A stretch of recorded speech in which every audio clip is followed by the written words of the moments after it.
The Navy's FAXX program could be used to fill the service's air superiority gap, which has essentially been left open since the F-14's retirement and the demise of the NATF and AFX programs.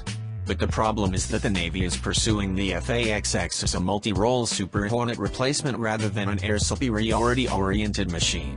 The danger in its development is that it sub-optimizes the fighter role in the quest for a hybrid fighter attack jet, the Hudson Institute report notes. This would leave the joint force without a carrier-based sixth-generation air superiority fighter.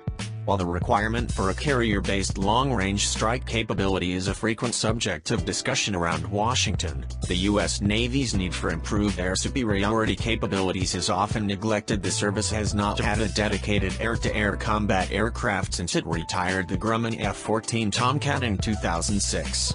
But even the Tomcat was adapted into a strike aircraft during its last years in service after the Soviet threat evaporated.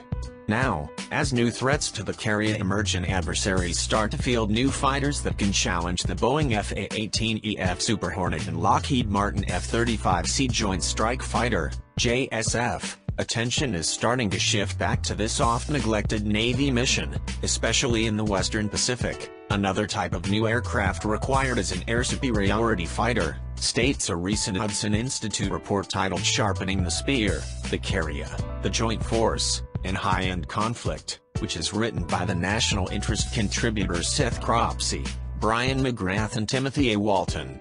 Given the projection of the Joint Force's increased demand for carrier-based fighter support, this capability is critical. The report notes that both the Super Hornet and the F-35C are severely challenged by new enemy fifth-generation fighter aircraft such as the Russian-built Sukhoi T-50 PAK-4 and Chengdu J-20. Indeed, certain current adversary aircraft like the Russian Su-30SM, Su-35S and the Chinese J-11D and J-15 pose a serious threat to the Super Hornet fleet. It's a view that's shared by many industry officials, U.S. Navy, U.S. Air Force and even U.S. Marine Corps aviators. Both F-A-18EFs and F-35Cs will face significant deficiencies against supercruising, long-range, high-altitude, stealthy, large missile capacity adversary aircraft, such as the T-50, J-20, and follow-on aircraft, the authors note. These aircraft will be capable of effectively engaging current and projected U.S. carrier aircraft and penetrating defenses to engage high-value units, such as EW aircraft, ASW aircraft, and tankers. Already, the F-A-18EF faces a severe speed disadvantage against Chinese J-11 aircraft, which can fire longer-range missiles at a higher kinematic advantage outside of the range of US AIM-120 missiles.